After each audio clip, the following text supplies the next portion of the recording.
अशी ओळख असलेलं कोल्हापूरमधलं देवस्थान म्हणजे ज्योतिबाचं मंदिर।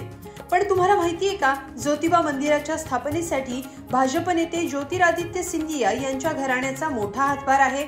इतकंच काय, तर ज्योतिरादित्य यांचं नावही याच ज्योतिबा देवाच्या नावावरून ठेवण्यात आलंय। प्राचीन अशा या मंदिराची स्थापना सिंधिया यांच्या पूर्वजांनी मोठ्या आस्थेने केली आहे। नुकतंच सिंधिया यांनी वाडी रत्नागिरी इथं ज्योतिबा मंदिरात जाऊन दर्शन घेतलं। त्यानंतर त्यांनी छत्रपती शिवाजी महाराजांच्या पुतळ्याला मानाचा मुजराही केला। या निमित्तानं पाहूया सिंधिया आणि ज्योतिबा मंदिराचा काय संबंध आहे। आधी म्हटल्याप्रमाणे ज्योतिरादित्य यांच्या नावाची गोष्ट काय आहे तेही पाहणार आहोत या व्हिडिओतून।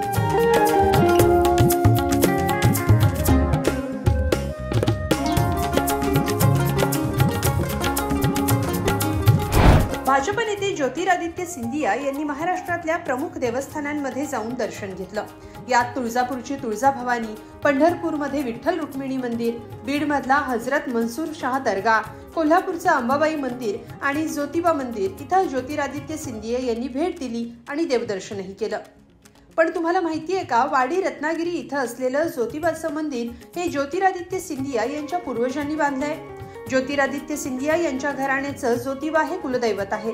1730 मध्ये राणूजीराव शिंदे यांनी ज्योतिबाचं हे मंदिर बांधलं।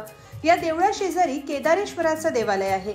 या देवालयाचं बांधकाम 1808 मध्ये दौलतराव शिंदे यांनी केलं। राणूजीराव शिंदे आणि दौलतराव शिंदे हे ज्योतिरादित्य सिंधिया यांचे पूर्वज आहेत। हे केवळ धार्मिक स्थळ नसून शक्तीचं केंद्र असल्याचं सिंधिया मानतात। विशेष म्हणजे ज्योतिरादित्य यांच्या नावाचा आणि ज्योतिबा देवाचाही संबंध आहे। तो काय आहे ते पाहूया।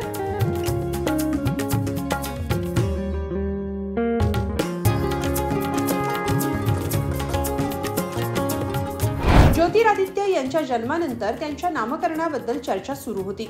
ज्योतिरादित्य यांच्या आजींना त्यांचं नाव ज्योतिबा देवाच्या नावावरून ठेवावं अशी इच्छा होती, तर आईला मात्र विक्रमादित्य हे नाव ठेवायचं होतं। पण आई आणि आजी दोघींच्या इच्छेला मान देत त्यांचं नाव ज्योतिरादित्य असं ठेवण्यात आलं। ज्योतिरादित्य सिंधिया शक्य तितक्या वेळा ज्योतिबा देवाच्या दर्शनाला कोल्हापूरमध्ये येत असतात। या सगळ्याबद्दल तुम्हाला काय वाटतं कमेंटमध्ये नक्की लिहा आणि lokmat.com ला सबस्क्राइब करा। धन्यवाद।